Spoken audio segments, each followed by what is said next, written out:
Secara konstruksi ini apa sih yang terjadi? Yang bagian mana juga yang hancur sebenarnya? Oke. Sebetulnya kalau secara teknis ya, kita harus cari tahu kenapa dia seperti itu.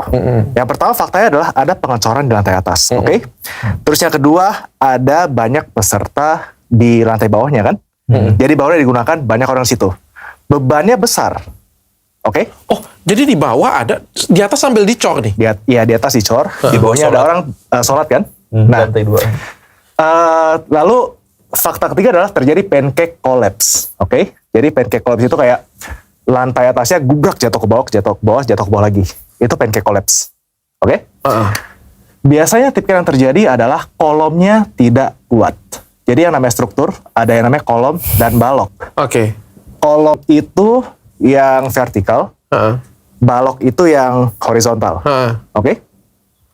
Kalau namanya pancake collapse, most likely kolomnya gak kuat. Kenapa kolomnya gak kuat?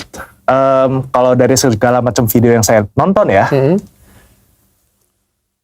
mungkin secara kualitas pengecorannya agak kurang. Ada dugaan saya ke situ. Biasanya bisa dilihat di bagian gompal-gompalnya. Oke. Yang namanya ngecor tuh butuh ilmu. Ilmunya teknik sipil. Berapa SKS ada. Selain itu di bagian penulangannya juga bisa terjadi.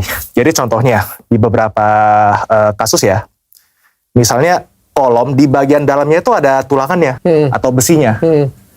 Besinya itu harus rapat-rapat. Jadi ada besi yang ke atas kolom, ada besi yang diikat ke atas, ya. diikat kan.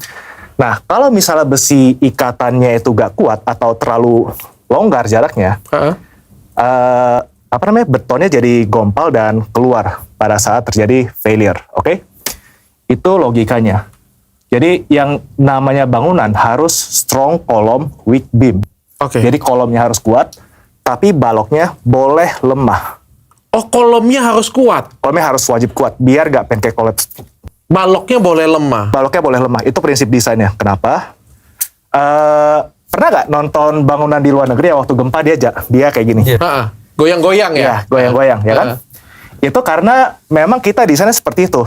Karena kalau misalnya kolomnya kita desain terlalu kuat, takutnya terjadi retak yang luar biasa. Oke.